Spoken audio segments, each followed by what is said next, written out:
Welcome to the show, guys. We have an exciting episode today. We're talking with Charles. And have you ever wondered about life as a craft? That's right. The craftsman takes pride in their work. So why don't we take pride in our life, creating the best life possible? With that said, I've got my coffee. We're diving deep into life as a craft with Charles. With that said, I'm sending you strength and peace for the rest of the day. Get after it. Let's go. Oh, don't forget to subscribe. Let's go. Welcome to the show, guys, and welcome, Charles. How are you feeling today?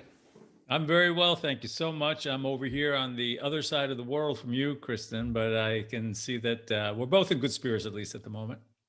Absolutely. And maybe for the audience listening, they're a bit curious. What does it mean to practice life as a craft? So that's a great opening question, and the opposite answer, or the answer to that, is the opposite, which is if you don't practice life as a structured craft, you're basically flying through life blind by the seat of your pants. So Yeah. it really is an alternative approach to thinking about life in its entirety, all the different subjects that we're associated with, and looking at it very much in the same way that all of us are trained in the trades, occupations, professions, and vocations that we take up in life. We go through those in a very structured way.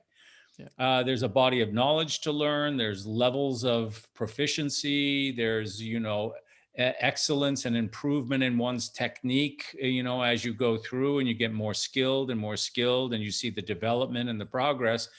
And we're all, I mean, it's a universal idea everywhere in the world. But when it comes to the rest of life, all the other things that happen to us in life, there's no curriculum.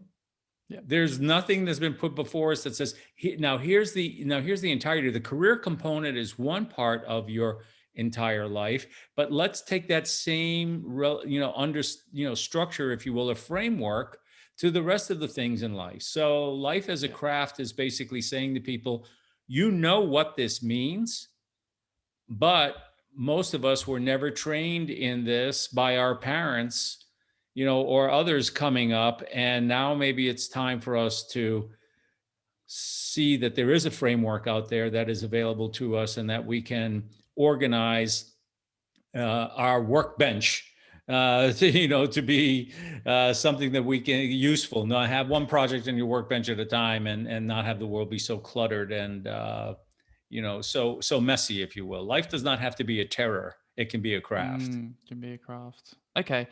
And do you have a background in craftsmanship, or how did this idea come about to develop this podcast? That's a great question. So far, you're great questions. Okay.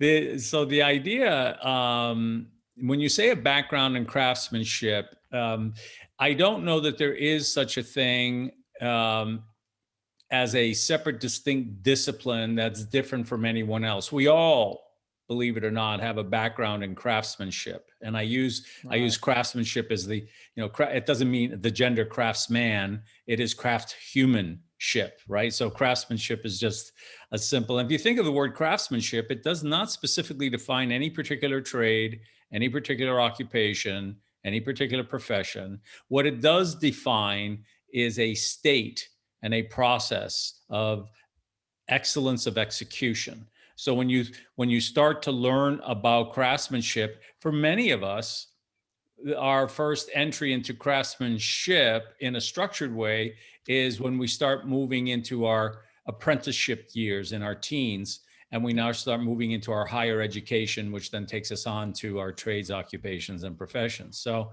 but I've studied it in its 1,000 different manifestations for over 30 years now. So I have begun developing the way of craftsmanship as a universal set of principles that everyone will recognize, mostly in their own life experience from that, so to speak, higher education, and moving on to trades, occupations, and professions. And you'll find within that experience that you have experienced craftsmanship and you probably practice it, but we're not taught it as a separate, distinct, standalone principle or guiding principle from our youth.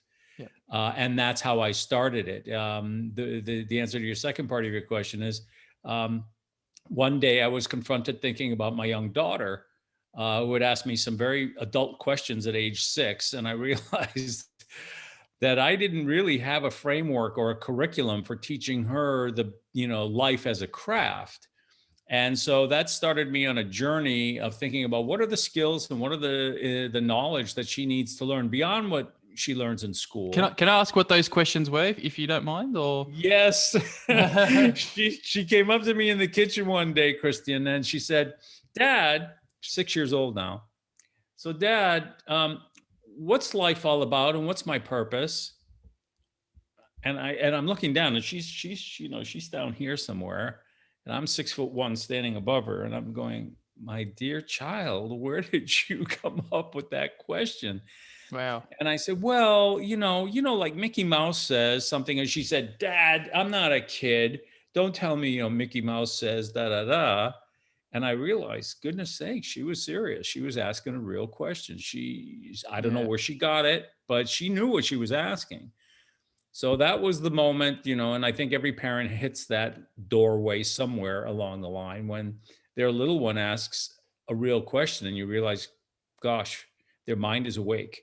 They're on their way now, right? And they're capable of looking at mom and dad or their guardians, whoever they may be, and seeing whether or not they know their stuff or whether or not they're making it up, as the Mickey Mouse quotation. Yeah. So that's how it started. Okay. And so I'm curious to unpack, because just for those people that are listening, so Charles has a podcast, and it's called the Life Masterpiece Podcast. And so if you don't mind, I don't mind to unpack that a little bit and go through, touch on some of the episodes. So it takes the listener down a journey, about life as a craft. And you speak of the apprenticeship phase. So I noted down that it all begins at about 12 to 14 years of age. And so it's almost like this responsibility is passed down to children at such a young age. And I think that's a great thing because, I didn't get my first job till I was about 18, 19. So, each to their own, everyone's different, but I think it's great to pass down the responsibility at a younger age. For development, for mental development, I think it's a great idea. And was there any research, or was that your own conclusion that you come to that age, or?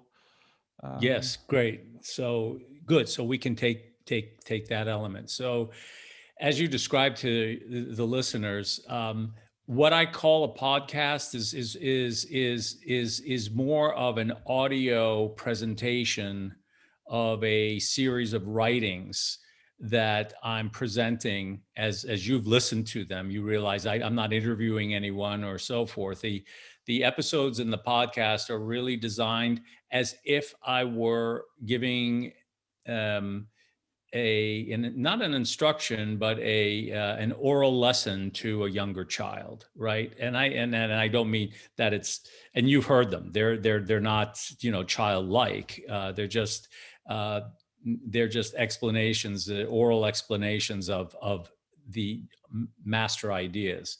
So one of the master ideas through the research into craftsmanship over the 30 years was that in traditional craftsmanship and in traditional occupations, trades, and professions around the world for thousands of years, when a young person reaches a certain age, begins what they call a crossover moment. And it's oftentimes called a rite of passage. And every culture around the world has this rite of passage. Some of them are very ceremonial and symbolic. and other rites of passage at that age can be, physically, difficult, such as circumcision or something along those lines. And depending on the culture, each culture has its own rites of passage, in which basically they're bringing the child to the doorway and saying, starting today and through this symbol and or physical event that's going to happen to you, you are crossing over from the childhood into the society of adults. And Right. from this day going forward, for a specified period of time, it's approximately 12 years or so, you are going to enter into the stage that we call apprenticeship. And apprentice means to learn, to apprehend, Yeah. right? So in life as a craft, we take the 4 stages from traditional craftsmanship, which are apprenticeship, followed by journey work, followed by masterworks, and then on to mentorship.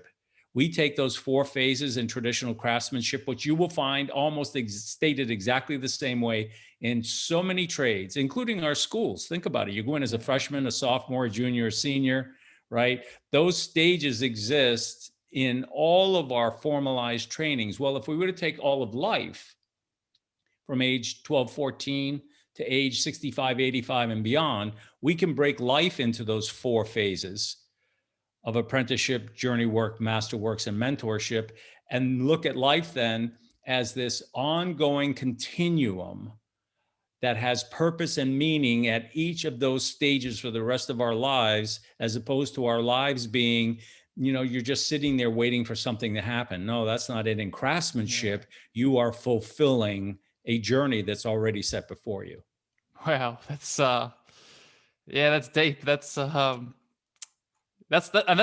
partly why I enjoyed the podcast, because I feel like in the age of social media, in the age of digital marketing, there's a lot of fake gurus, there's a lot of fake masters that say, oh, you can achieve these results in 1 year, in 2 years, and I look at your work, and you're so right, because to become an actual master, or to become a master of anything, it takes years and years and years of experience, and it takes a lot of patience and endurance to.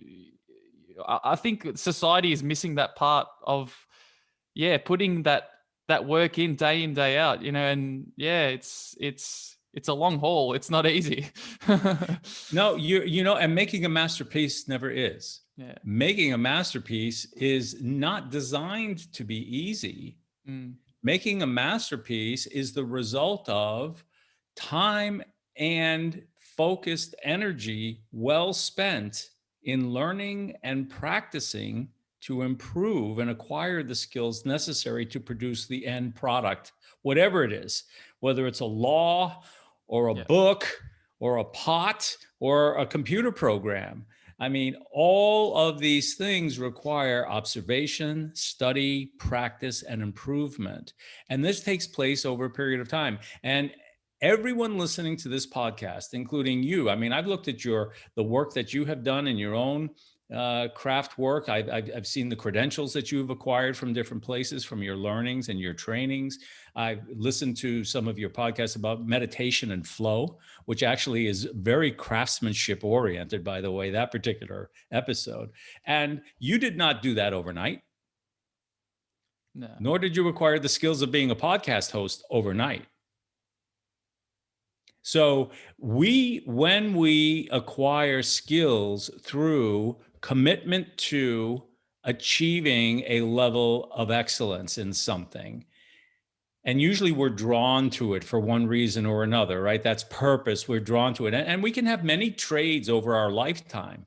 But fundamentally, if every trade that we practice is being approached from the perspective of craftsmanship, which is excellence of execution, balance and perfection, and the time associated with the processes and the tools, which we could get into, which is really another fabulous part of all of this, then we start talking about something that every human being listening to this podcast has experienced in one way or another.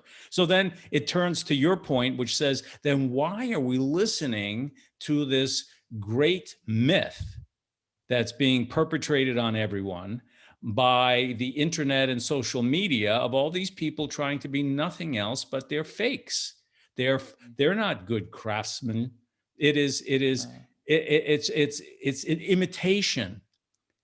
It's not, it's a photocopy. They're trying to look and be something. They're trying to sound authentic, but if you touch the work, it isn't. It fails.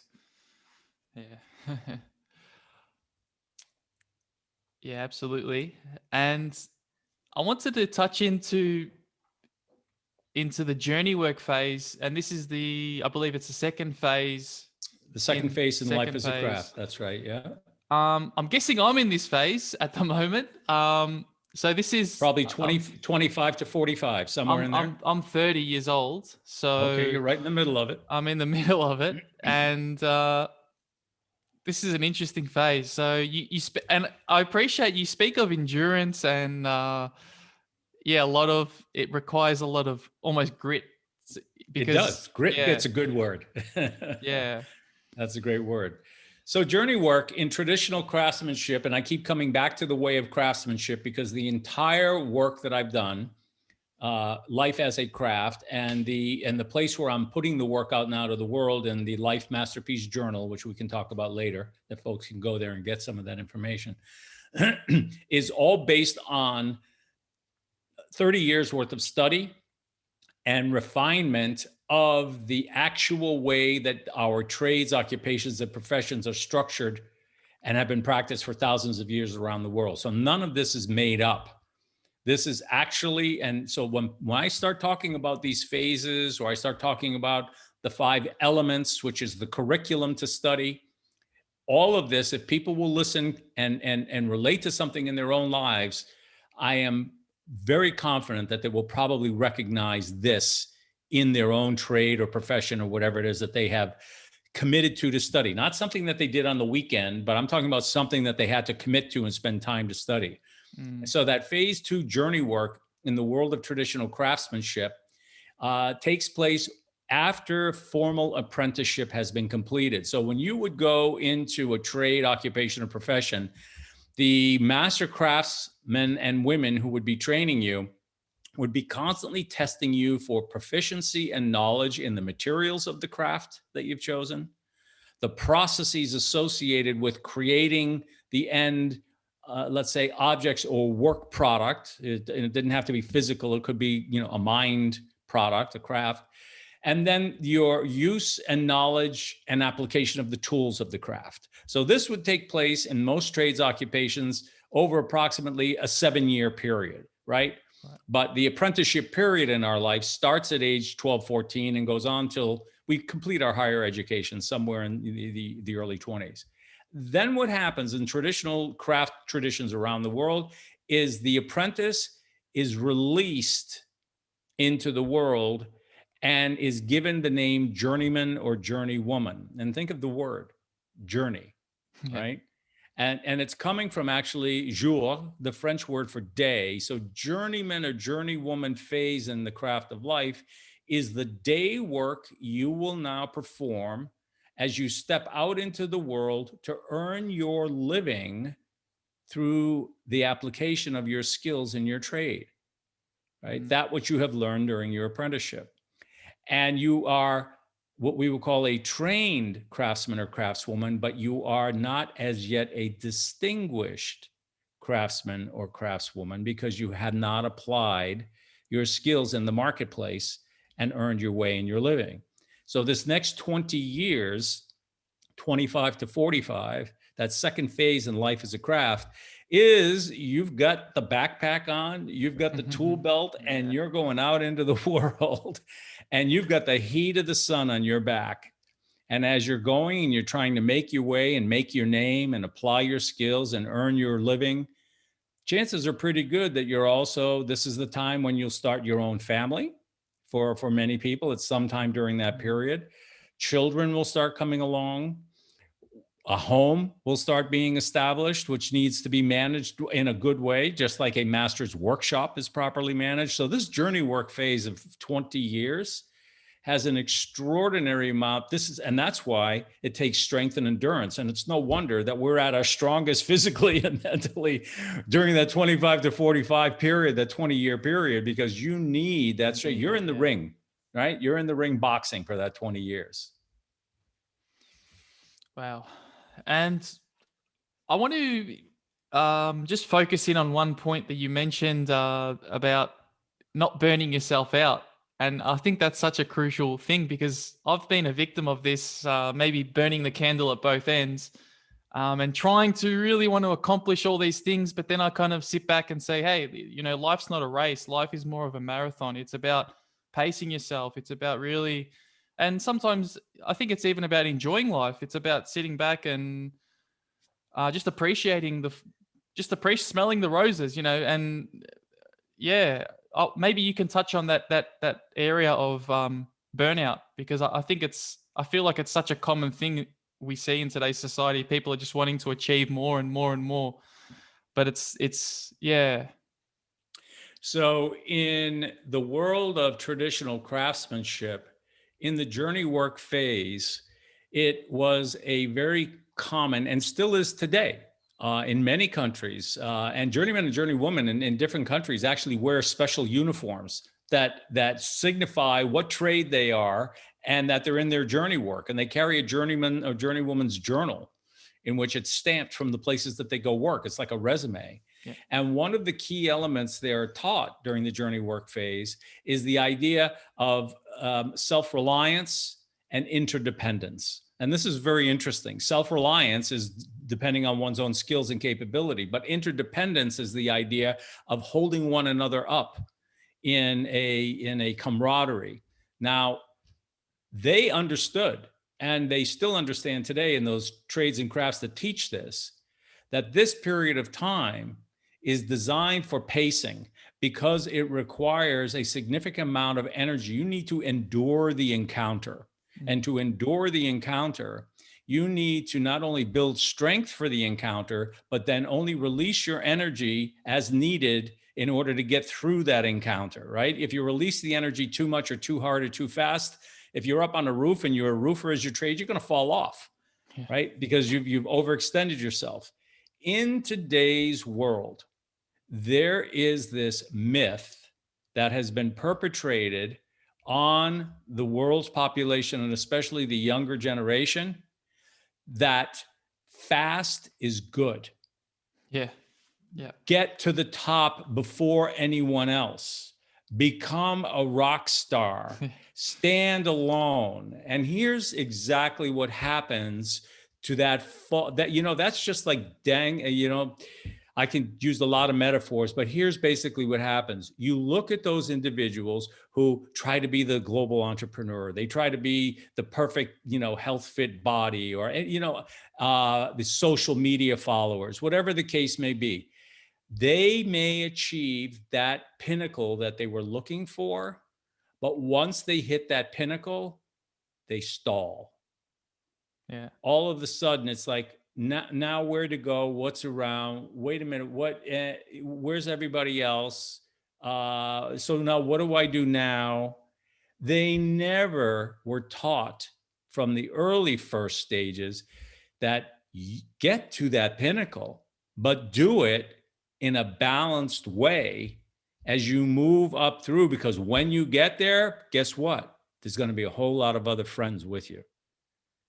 And that's when you sit back, as you said, and you're smelling the roses and then you're enjoying life, because you have now developed both your self capability as well as your interdependence. This is not a message that's taught through social media and the website gurus and whatever you want to go. But this message is as old as humanity itself. And it is taught in our trades and our occupations and professions. We just need to go back and start listening to that again. Yeah, absolutely. Yeah, absolutely. And I want to play devil's advocate for a little bit, and I want to touch on the idea of because being a craftsperson is about perfection. Now, it's interesting because I spoke to a person on the podcast the other day who had the idea of it's not about perfection, it's perfecting. So, which I guess that relates to your point, incremental success into incremental excellence, That's right. which is a fantastic idea because, yeah. Do you mind touching on that idea, incremental excellence? Yes.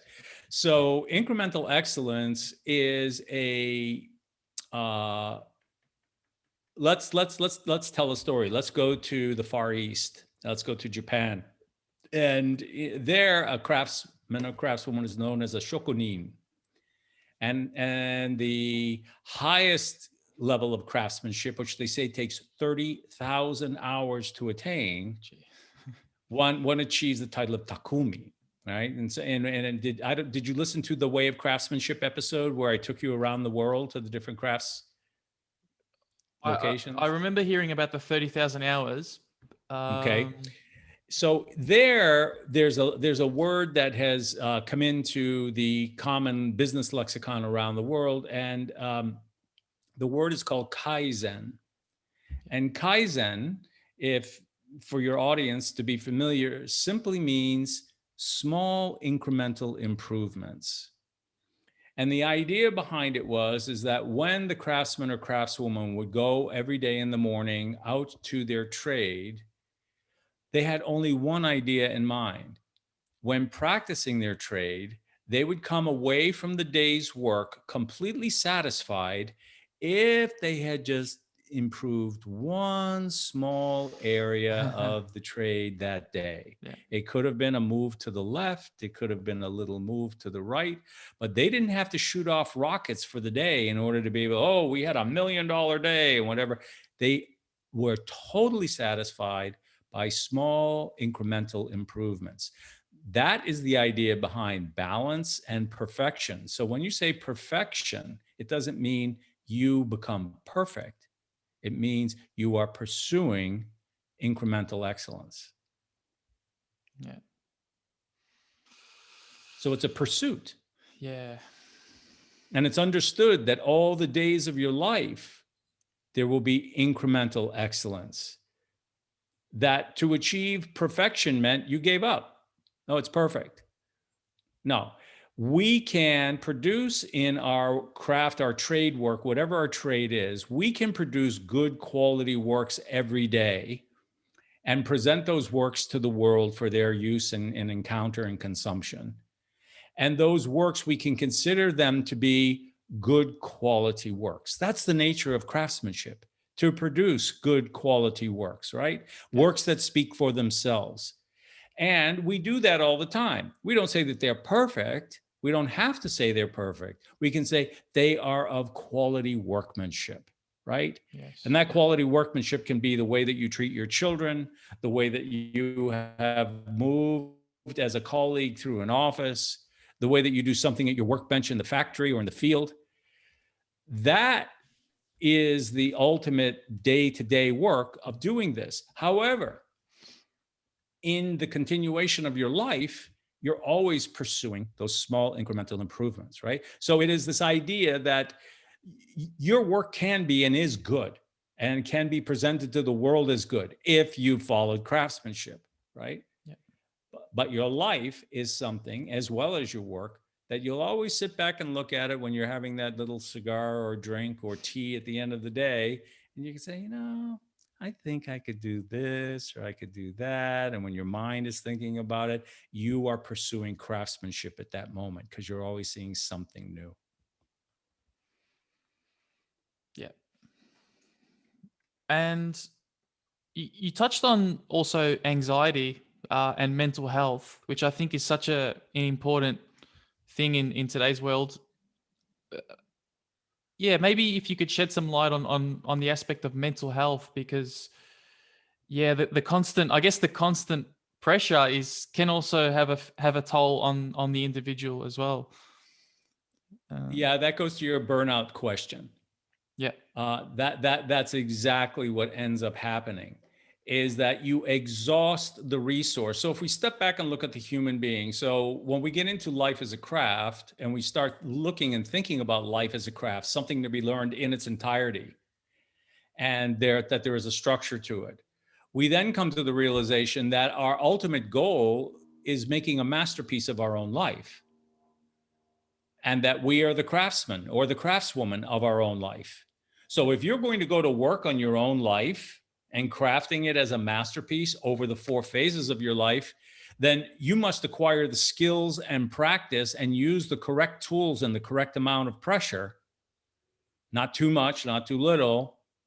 You need to become skilled if you're going to work on your life. Because if you start going to work on your own life as an unskilled, untrained craftsperson, which is what a lot of people do, they drive themselves into a place where they're harming the primary material of the trade, which is me, my life, the human being. And this is an all too problematic situation with the world we live in today, because there are so many people trying to give you the idea that you need to do this, you need to do that, way before you've learned and trained in the true way of apprenticeship and journey work. They try to get you to jump in and start fixing and doing things to yourself. And that's like giving, someone a hammer or a saw and telling them, go fix that wall over there. There's probably a good chance they'll break the wall and bring the whole thing down. Yeah. Because they haven't been trained and they have no skills. Do you follow what I'm saying? So in the area of mental health and all of these, when we as individuals, as individual human beings, either are not trained and we start going to work on ourselves, both our inner human being or our outer physical human being, we can cause great and irreparable damage to ourselves if we don't look at our life as a craft and our individual lives as the work that we're going to be working on. So there are others outside of us who also, if they're not trained and skilled, and too many of us listen to too many of them, they too, with their inappropriate advice, with their unskilled application of tools or methods or procedures, can also cause great and irreparable damage to us, the human beings. So in the way of craftsmanship, the fundamental principle that a master craftsman will teach you when you're learning your trade is that when you find an area of your material, in this case, the human being, that needs to be worked on, bring in the counsel of other journeymen and masters who are trained in these particular areas. And in the case of mental health, if in fact it's identified by you or those close to you who you trust that there is something of need, you need to bring yourself to master craftsmen and women who are trained in the deeper elements of mental health that may require significant intervention and skills, because they need to be applied carefully. You don't do this on your own, right? You do this at the hands of master craftsmen and craftswomen. But as in any craft trade, the master will teach you, therefore, because you as a material are delicate and can easily be damaged and will take a lot of work to repair, choose your mentors, that is, your masters and your teachers, choose them wisely, choose them with care. Try to understand their capabilities and their skills, because after all, at the end of the day, it's our individual lives that we're giving over to these people. And we do it every day. And we do have good people that we work with, mental health professionals and others. But be aware that if you're not skilled and trained in those crafts, then seek out those who are. Okay. I want to touch on the masterwork phase. So transitioning to the next phase of the journey of the Yes. So ages 45 to 65 is the masterwork phase. And this is, so my understanding is that you've finished the apprenticeship, you've finished the journey work, and now you're in this phase of becoming a mastery. Yeah, exactly. So let's talk about that. Once again, going back to the historical structure of our trades, occupations, and professions, because this is not just my opinion. I want your listeners to understand that every time we go into something like this, I'm taking them back into something that's been tested for 10,000 years in the human experience. Yeah. and we're breathing life into it to make them realize and understand it's available to them every day. So in traditional trades, occupations, and professions, here's what would happen. Over that journey work period, depending on the trade or occupation, will determine how long you're in your journey work phase. But in the craft of life, and this craft goes on for 80 something years, the journey work phase is about 20 years. So when our journey work phase is coming to an end, and we're starting to cross into about age 45, this is the time when we're, once again, a rite of passage, crossing over the threshold into the next phase of life called masterworks. And this is where we are going to be designated and become a master. Now let's talk about this very clearly. Anyone in a journey work phase in traditional trades, crafts, and professions, in order to be able to cross into the masterworks phase, they had to produce a work. Now, that work could be in whatever medium their trade was in, stone, clay, words, whatever the medium was in. And they would bring that work, a piece of work, to usually what was called a guild or in a society or an association. And this is a collection of practitioners in that trade and craft who've set standards of quality and excellence for work. So before you could be designated a master, you had to present a work, something that speaks for itself, to the collective, to the guild. And this piece of work was called a masterpiece. And this would be put on the table, whatever it was. And now the guild and the collective is going to look at it and judge it according to the standards of craftsmanship in that particular trade, occupation, and profession. And if they granted that it met those standards, you were given the title of master. You are now a master in the craft, right? Master carpenter, master electrician, et cetera, et cetera.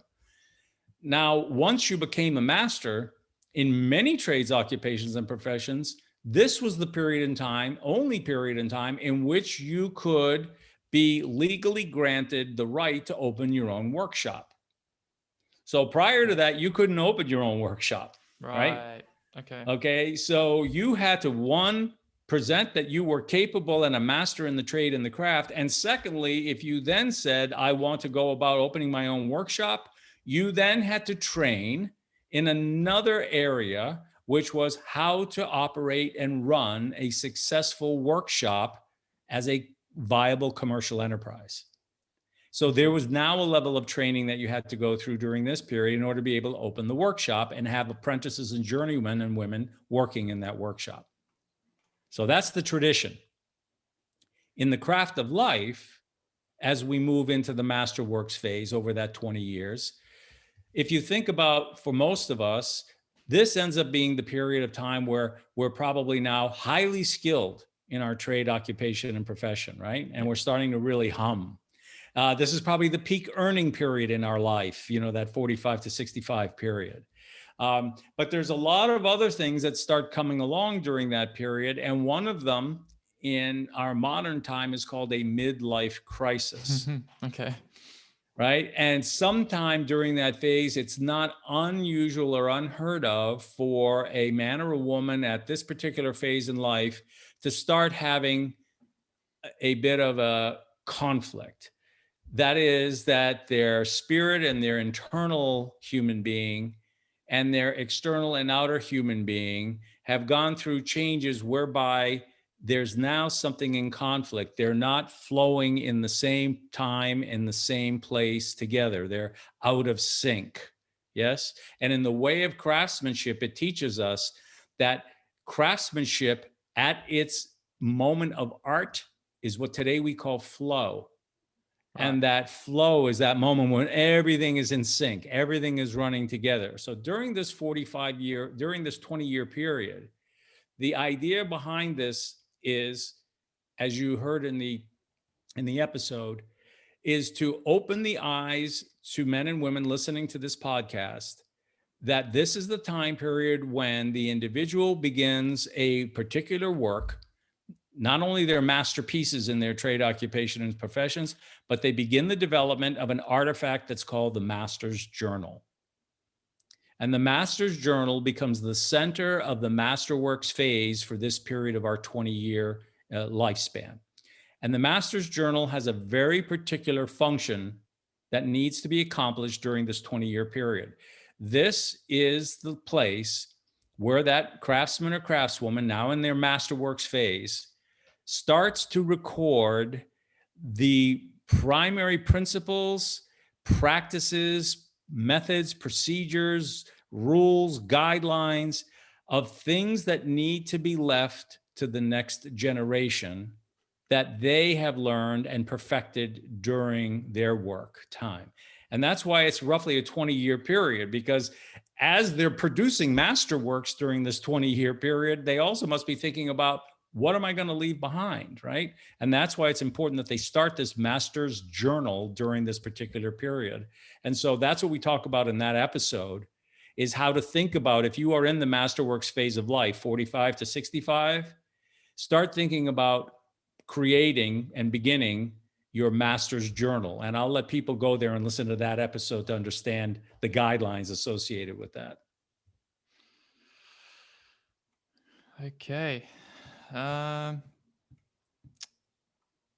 now moving into the next phase, you spoke of mentorship, which is interesting because I'm only assuming that that's in the next, that's in the next age group. 65 to 85. 65 to 85. That's Plus. Because if you get past 85, you can still keep going. Yeah, I think you quoted at some. It was I can't remember his name, but at 100. Yeah, that was fascinating. Do you mind expanding on the mentorship phase? Lovely, yeah. So in Life as a Craft, the fourth phase of mentorship is a phase, and as you may recall from listening to the episode, I speak to the listener to differentiate the act of mentoring, which is something that we can do throughout our lives, from the phase that we're calling mentorship. Mentoring, as we all know, is the idea of being a guide to another at a time when they may require a particular skill set that you have, right? And you are mentoring. And that comes from mentor, the tutor of Telemachus, the son of Odysseus, right? In the Greek history. Now, mentorship, though, is a formal fourth stage or fourth phase of life.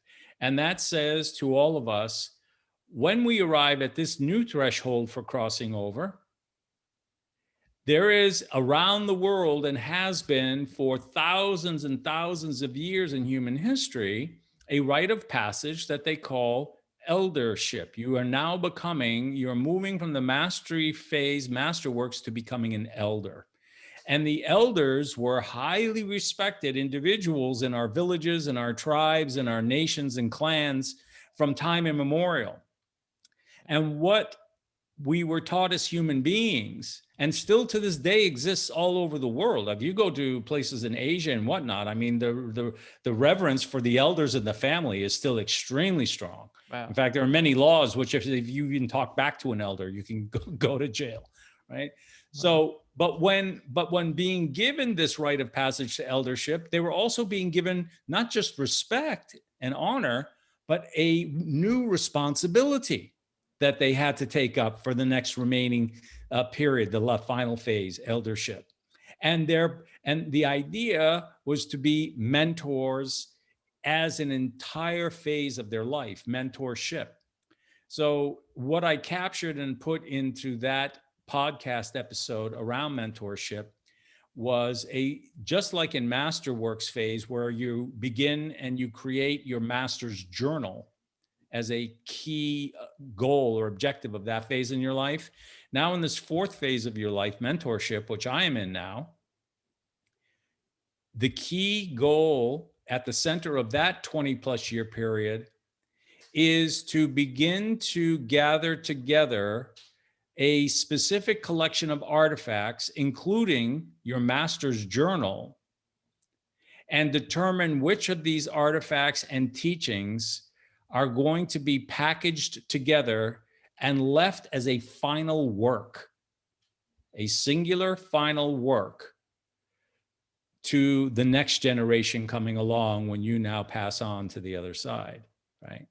So the fact is that it takes a great deal of focus and concentration during this last 20 years to strip away all of the extra extraneous things that come along with any individual's life and bring it down to those simple key masterpiece components that, standing alone by themselves when you are no longer present, speak for themselves, and in their presence teach that next generation. And they become physical artifacts. And if we look back to the element 1 in Life as a Craft, which is the curriculum, family heritage, which is element 1 in the 5 elements of Life as a Craft, this, what you're leaving behind, is part of that family heritage. And in the way of craftsmanship around the world, what it says is a true craftsperson is not someone who just does a work for themselves that is pleasing to themselves, but that they must give that work out into the world at large so that others may benefit by it. So the true craftsperson has that duality of purpose, right? So in that mentorship phase, you know, when we're slowing down a little bit and maybe we're enjoying the grandchildren, is not a time for just switching off the light and going to sleep. It's the exact opposite. It has a very specific and has a great deal of purpose in what you're leaving behind. Yeah, reflecting on my personal life, my mother's Italian and we come from an Italian background, and yeah, I know that one tradition is making the sauce, and it's a family tradition, and it's funny because when you mention all these steps and all these processes, it reminds me how important these family traditions are, because sometimes I feel like, oh, why do I have to do all this physical labor? But it's actually it's good to keep these things going in the family. So yeah, which brings me on to my next point, I guess, the family heritage. Yeah, it's you spoke of, which I found interesting, Confucius. He had 80 generations, 2 million members in his family tree. His wow. family tree. That's pretty amazing. Yeah. It's the biggest one in the world. Yeah. So you're touching upon now what started in my kitchen with my young daughter when she was 6 years old, and she asked me that question. The first things that came to my mind were, well, what's the curriculum? If I'm going to teach her life as a craft, you know, then what's the curriculum? Because there's no trade, craft, or occupation that you go to study that doesn't have a curriculum. It's all pre-built. Now, here's what you're going to study in year 1, 2, 3, and 4. You know, here are your teachers. Here are the classrooms. Here is the shop or whatever. You know, you're going through a structured, you know, curriculum. So I thought, well, if life is a craft, then it has to have a curriculum.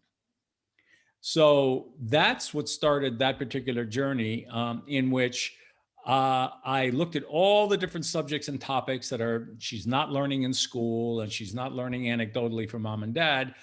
And we would go to the library on Saturdays and start going through different books and thinking about and asking, what about this? What about that? And what ended up happening it took 2 years, it boiled down to that everything that we could look at or we're talking about broke down into 5 basic master categories, master topics. And so when people go to see the work that's been done, they'll see something called the 5 elements, of which you just described the first one, which we can talk about. And that was that if the human being is the work at the center of life as a craft, then in the way of craftsmanship, that is called the material. The human being is the material that's going to be worked on. Then there are the processes and the tools. So in the way of craftsmanship, a master craftsman would then teach apprentices. The first thing you're going to learn is to know everything there is to know about the material. right? Clay, wood, whatever the case may be. So if we're thinking about the human being, let's start with the human being. Where do human beings, as an organic material, we're not sheet metal, we're an organic material like a tree. Where do human beings sprout from? The family. This is the place where human beings are seeded and begin to grow, right? Inside a garden called a family. And as you go through that phase one, that element one, learning about family, you start to realize that this thing called family is this culmination of heritage. It was the past and the stories coming down from people who pre-existed. It's the present of the family who's in today and today's heritage, the culture, the language, right? It is the traditions, such as the sauce. It is all of those things, family heritage, over the first 12 years of your life and on, who you are and who you first see yourself to be is greatly influenced by the family within which you were germinated and took your first growth. So that's why family, and inside family heritage, that element one, are about 20 different subjects and topics that you could study. And family symbols, family heirlooms, family traditions, family genealogy. I mean, you could just go in and in and in and in, and right, but they all come under that master category, family heritage, right? Which leads to element two, which you may have seen. Did you see family management? I didn't do a deep dive into that one. Mm-hmm. So maybe you could enlighten me on that, on the family management aspect. So what that basically says, going back once again to the human being being the primary material that we're working on to make a masterpiece of, you then look inside and say, all right, then there's the heritage that goes along with that human being, but in what kind of a garden, how well managed was that garden? In other words, that place, that workshop in which that human being grew. Right? So this goes down to the relationship of a master's workshop, right? So every one of us grows up inside a home. A home is a physical place, right? It might be well kept and beautiful, or it might be dilapidated and breaking down around you, right? A home is also a set of procedures and policies and rules among the members of the home.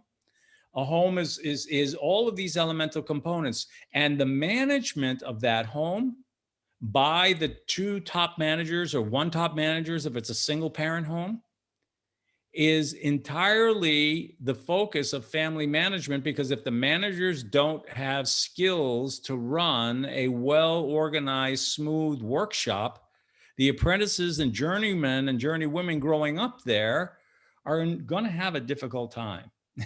It's not going to go well, right? So family management is the second critical element of a human being. What kind of a family did you come out of? Was it well managed or not? And today, there is this world called the dysfunctional family, which seems to be everywhere, right? So this is getting directly to the antithesis of the dysfunctional family, is a well-managed family. Yeah.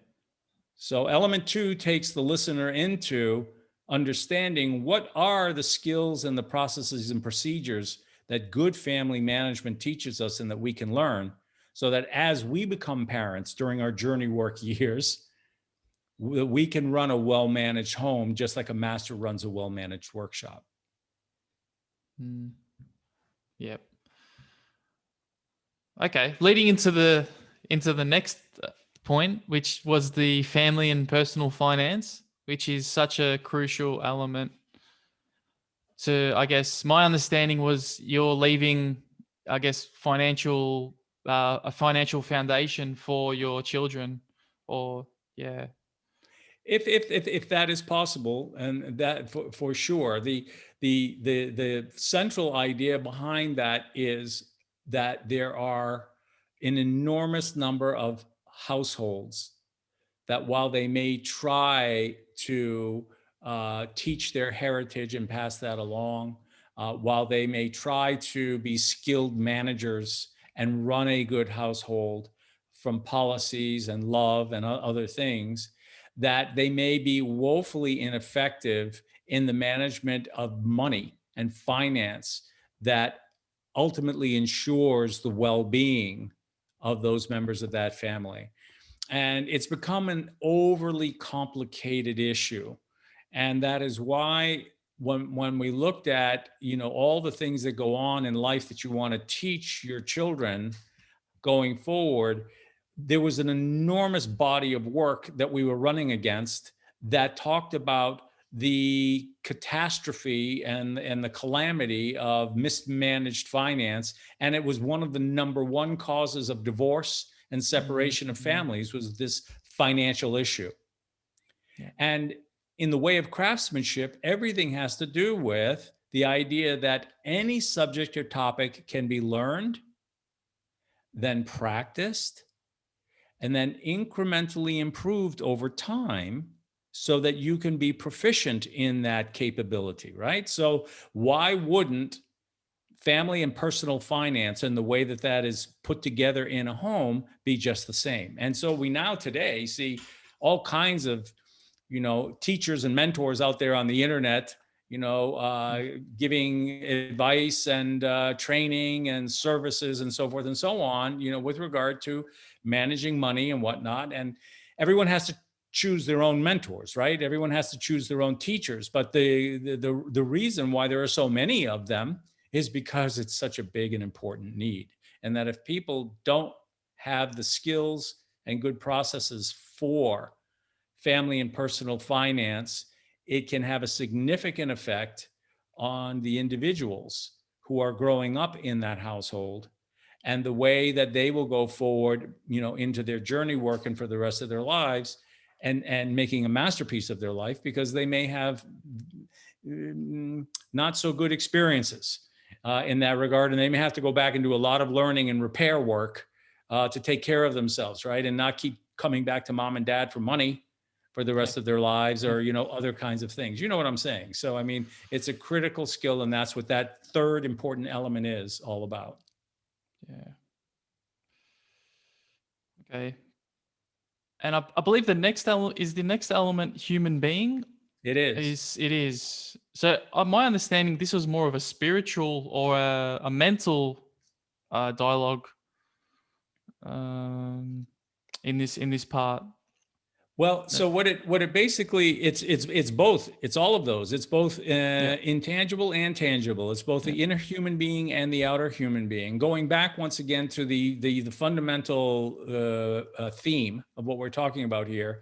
If life is a craft, and if we are the craftsperson of our own lives, then what is the primary material of the craft of life? And the primary material is us individually, human beings. That's who we are, right? Human beings are an organic material. So if I'm teaching my daughter to be a craftsperson of life, then she's going to say, all right, Dad, so what's the material of the craft? Is it clay? No. Is it wood? No. It is you, the human being. So, okay, so if the human being is the primary material of the craft, then like any craft, you have to learn what are the characteristics of this particular material. And a human being is an organic material, just like a tree or just like clay. It's not gleaming sheet metal in a factory. The human being is an organic material. You're going to say something. Stand on the shoulder of giants. I really like that message.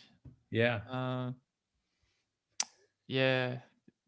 Like you're so almost, what do you think? What are you thinking? So it's like you're learning from people who have already been down that road. You're learning from experts and masters that have been down that road and have faced all the trials and tribulations that you have, and they can kind of point you into the right area, which it's a fantastic, it's a great statement. I really appreciate. I really like that statement. It was nice. Yeah.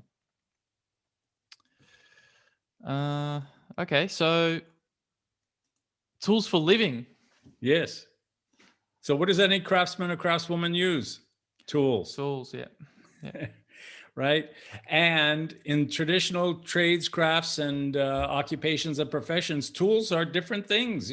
Some of them are made of steel. Some of them are made of mental thoughts. I mean, tools are interesting items because they are specifically designed for focusing and harnessing energy from the craftsperson and applying that energy in a more focused way to the primary material they're working on. So tools are extremely powerful instruments. In fact, tool makers as a class of craftsmen or craftswomen are really interesting people because they create these instruments. And today we call them technologies and we call them all different kinds of things, right? But at the end of the day, they're tools. And in traditional craftsmanship, when an apprentice would enter into a master's workshop to begin their apprenticeship, they weren't even allowed to touch the tools until they could name them, tell what the primary and sometimes secondary uses of the tool was, and then go on to understand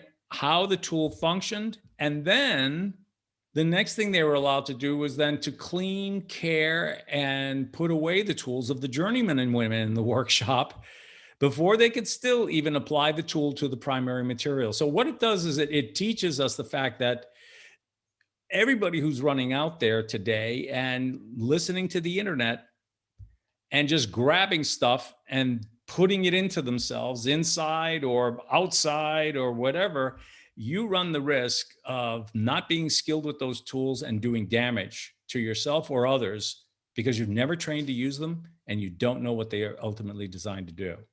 So tools for living is not only choosing your tools well, but then practicing and acquiring skills before you put them to use.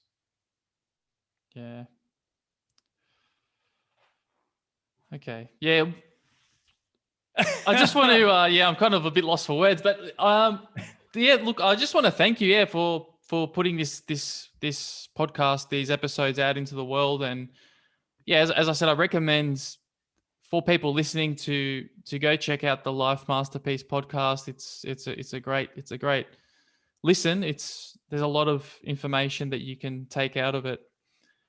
And I guess my question for you is, if I want to, because my next phase, I feel like I do want to start a family. And I guess my question for you is, number one, the financial aspect. I still don't feel like I'm living by myself at the moment. I still feel like I need to, I don't feel like I can support another human being with in my financial situation. That's my first question. My second one is raising kids. I just maybe, just your experience, if you could shed any light on that.